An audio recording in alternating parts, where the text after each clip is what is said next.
11-year-old boy with AIDS climbs backyard fence and meets a life-and-death friend. Unexpectedly uses candy plus smelly shoes to treat terminal illness. An 11-year-old boy named Dexter was diagnosed with AIDS and could only stay active in his backyard at home. It wasn't until one day, when Eric peeked over from the other side of the fence, that his quiet life began to have some ripples. Eric saw Dexter building castles with mud and, worried about airborne transmission, scolded him to go back inside. Dexter helplessly explained that AIDS cannot be transmitted through the air, not understanding why people despised him. After Eric confirmed there was no airborne transmission, he climbed over the fence. Dexter invited him to play Battleship, and the two discovered they shared remarkably similar interests and values. Eric suggested taking him to the supermarket, and Dexter took out his small savings. Venturing out of the backyard for the first time, they made a boat from tires to drift along, went to the supermarket to buy candy, and on the way back, Eric pushed him in a shopping cart. However, they were mocked by three boys, which led to a chase. The two nearly got hit by a truck but ultimately escaped danger. After this, their relationship became even closer. Eric went to Dexter's house for dinner and,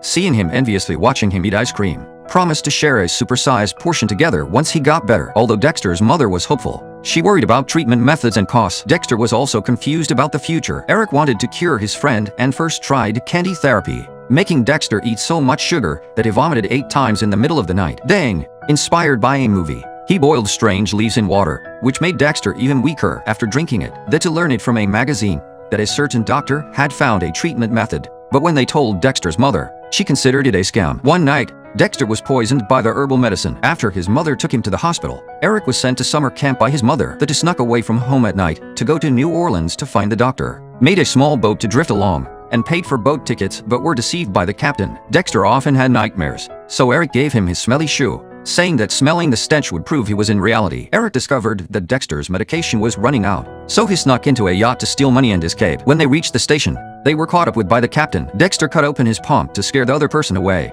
but became sad because his illness had become a weapon. Eric brought him home. A few days later, Dexter was hospitalized and showed Eric his planned life. The two had played fake death pranks multiple times, but one day Eric discovered that Dexter had truly stopped breathing. At the funeral, Eric learned that Dexter was holding that smelly shoe in his arms. He placed the shoe in his hand into the river, wishing it would carry his friend's soul to see the world. In Eric's heart, this boy was destined to be an unforgettable presence for life.